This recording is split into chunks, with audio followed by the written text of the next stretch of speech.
मुकेश की प्रस्तुति।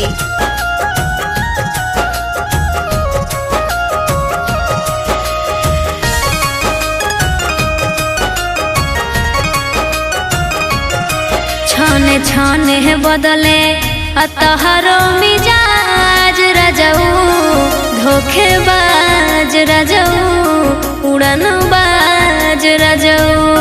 छाने छाने बदले अतहरो मिजाज रजऊ, धोखेबाज रजऊ, उड़नबाज रजऊ।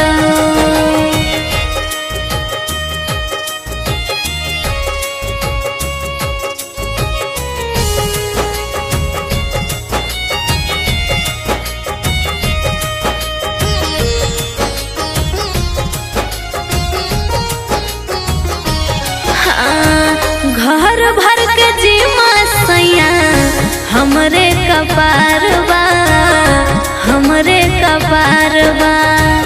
देहिया में दहरत योरी, ऊपर से बुखार बा, ऊपर से बुखार बा।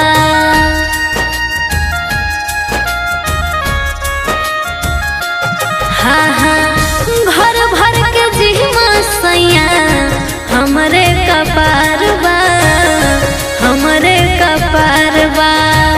देहिया में दहरत योरी, ऊपर से बुखार बा, ऊपर से बुखार बा।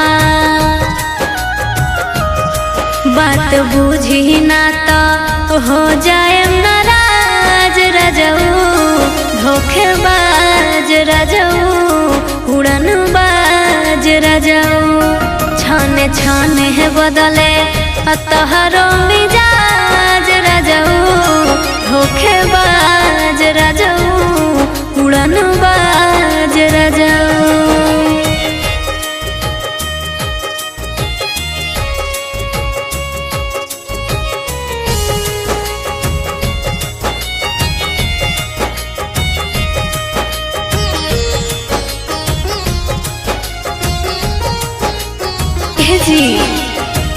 दिलवा के फेल बुझा, छोड़ी द कलैया, छोड़ी द कलैया।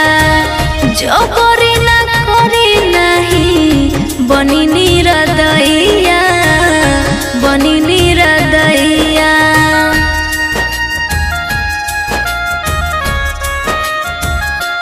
हाँ हाँ दिलवा के फेल बुझा, छोड़ी द कलैया, छोड़ी द कलैया।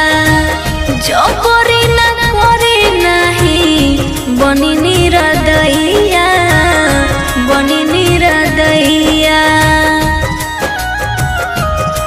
ना तो नैहर चली जाइब हम आज रजऊ, धोखेबाज रजऊ, उड़नबाज रजऊ।